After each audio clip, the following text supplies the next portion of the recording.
My name's Jonathan, and I'm a corporate fundraising consultant. And I help charities create partnerships with companies so they can raise more money and change even more lives and gain other benefits like profile and volunteers. And in particular, my key strategy is showing charities how they can create game-changing corporate partnerships to help change the world. And I've just recently published some research on how charities and companies can create remarkable partnerships. And that is with the help of Karen, my fellow KPI, and her company to design this brochure, which is bringing me lots of new prospects. Now, I have worked in the charity sector in corporate fundraising for over 14 years. And I have led fundraising teams at Action for Children, Age Concern, and Alzheimer's Society. And at Alzheimer's Society, my fundraising team grew fundraising income from 4 million to 16 million in 4 years. Now, what I know is that many charities across the UK have fantastic, and across the world, have fantastic goals that they want to achieve about how they want to really improve the lives, particularly of vulnerable people in the world. And actually what they're struggling with sometimes is at raising money, particularly because government pots of money have shrunk due to the recession and recent austerity measures. So they're looking for new areas where they can raise money. And many of these charities are actually looking to create corporate partnerships. They see the potential of corporate partnerships. But the problem they have is that many of them just don't know where to start. They don't know where to begin. And also when they do begin, they therefore then blunder in and really make quite blunt introductions to companies, often maybe coming across as having this really huge begging bowl down on their knees asking for money.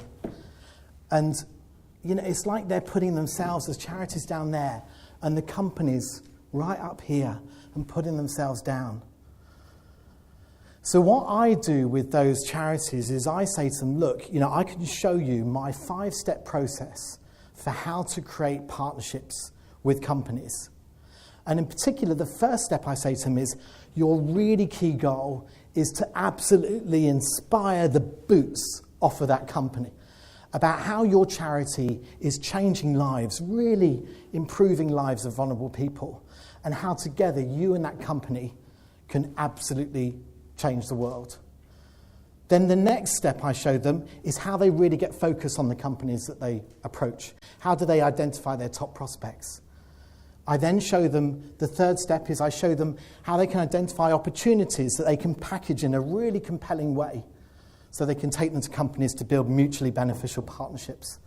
The fourth step, I show them how they can secure meetings with their target prospects.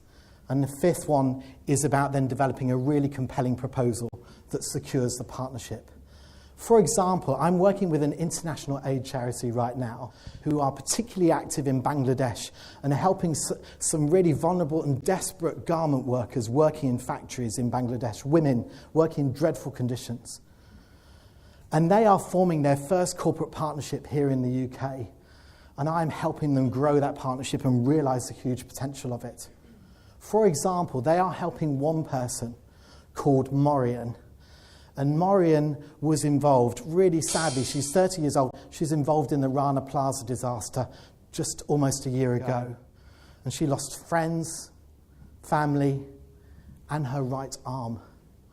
Now she's unemployed and feeling like a burden to her family.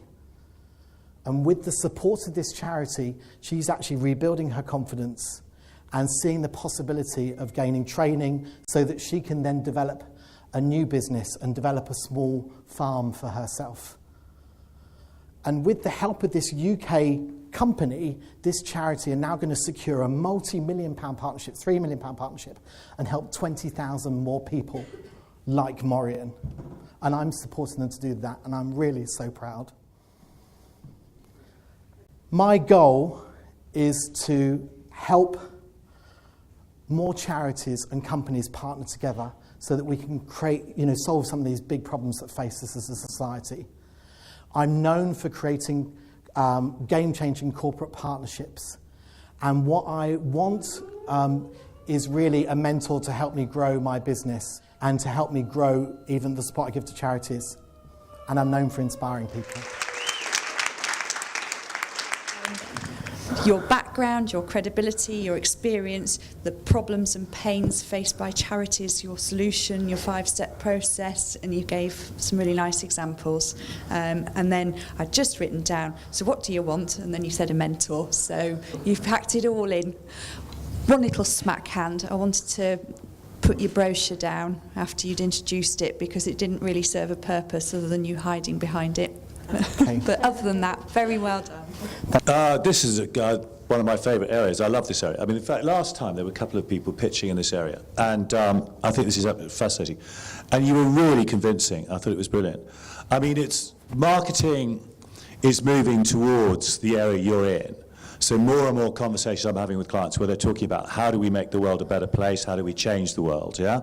So you get I think the most interesting initiative in the world right now, in the world of business, is Paul Pullman at Unilever with the Sustainable Living Plan, which is, I mean, he's transforming a company with 173,000 people globally to make every aspect of every product sustainable and transparent and accountable, and it's astonishing and it's so powerful. It's a fascinating area, and I love what you said, which is, you know, get the charities, get them confident and going in there, not begging, not subservient, but no, this needs to be a partnership, and making sure that you protect them in that process, because there's a lot of what I'd call greenwash. You know, a lot of companies that are just telling partial stories are not really getting to, you know, not really fully embracing it. So I love what you're doing. I think it's fantastic, and it was a great, it was a great presentation, bang on the line with the time. Fantastic. Thank you, Steve. Jonathan, I know a fair amount about this. I've done it for even longer than you. It was a very, very good presentation. Thank you. Just one little thing which everyone can learn for. You got up there and then you stopped for about 1 or 2 seconds. And you held the audience and then you started. It was very effective. You knew what you were talking about. It's a huge market. You know, this is a billions of pound market. You didn't, for me, quite get across the message that this could be quite as advantageous for the donor, that's the corporate, as it is for the beneficiary, that's the charity or the individual. And you're kind of a broker in between them. And you use this word consultant. The word consultant in the charitable world, I think we slightly run for cover when we hear the word consultant, because we kind of think of big bill for quite a lot of waffle. I'm sure that's not the case in your case, but it's a point to be aware of. But a very, very good presentation. One other little point. I thought your 5-step process was a bit too slick. I think there's something a bit sort of, I didn't quite trust it. And what you've got, you're a thoroughly trustworthy guy, and I really liked it. Very well done. Okay. One question, did he hit the issues they have to address, though, in that 5-step process? Is it all the things he talked about in the... They are the issues. They are yourself. So you could have just said, look, here's the problems I solved for them. It was, I thought it was clear and compelling and generated an emotional response. Anything one would want from a pitch, I think, came through on that. Just a couple of points from me. I would have been a bit clearer about 3 things, I think. One is exactly what charities am I targeting? It can't be everybody. It must be a particular size and what have you. How much do you charge them? Is it a success fee or is it whatever it is? I don't know. But what do they have to pay for it? If I was wanting to introduce you to a charity, if he wasn't here and I wanted to introduce him, I'd want to know how much you'd charge. And just a little bit about, is there anybody else in this same game and why are you better than them? If there is anybody, I really don't know. And for me, and I'm not sure about this, but that story at the end, compelling though it was about the lady, the girl you were helping and so on, I thought that would have been better earlier in the pitch. Right at the end, you've got everybody and you don't want to kind of re-engage the emotions, I think, at that point. I'd close the deal then, rather than opening it all up again. And I just felt that was a little bit discordant at that point in the presentation. Okay, thank you. I agree. You totally had me at about the 4-minute mark, and anything was going to close the deal at that point. Yeah. You went slightly over time, but you also didn't stop at all when the mic cut out in the first 30 seconds. And for me, one cancels the other. You just ploughed straight through that. That was wonderful. Slightly too long. Who cares? As far as I'm concerned. The last pitch was Karen's, and for me, I was a bit confused with myself as to why didn't I give that one a 10, and the other guys gave it a 10 and I gave it a 9, and for me what was missing was this big mission or emotional heart thing, and then you came up here with this massive big mission, and straight away I was like, wow, this is really compelling. And the problem with a big mission, when most people pitch to me about their big mission, change the world, game changing, all those things that you said, for me it doesn't ring true with credibility and believability, but you just came across as truthful, credible, grounded, real, and it was an exciting proposition. And that pitch left me feeling really inspired, head, heart, gut. I felt really inspired, so thanks. Maria with a 10. 9 with Steve.